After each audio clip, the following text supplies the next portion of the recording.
ৰাইজ এয়াই কলিযুগ জোতা থাকে ভাল ভাল এচি শ্ব'ৰুমত আৰু কিতাপ থাকে পদপথত মদ খাব নগদ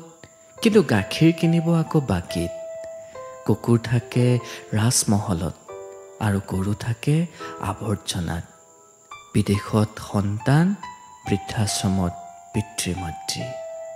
ঘোৰ কলিযুগ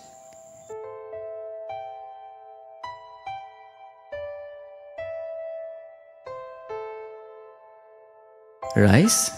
এয়াই কলিযুগ জোতা থাকে ভাল ভাল এচি শ্ব'ৰুমত আৰু কিতাপ থাকে পদপথত মদ খাব নগদ কিন্তু গাখীৰ কিনিব আকৌ বাকীত কুকুৰ থাকে ৰাজমহলত আৰু গৰু থাকে আৱৰ্জনাত বিদেশত সন্তান বৃদ্ধাশ্ৰমত পিতৃ মাতৃ ঘোৰ কলিযুগ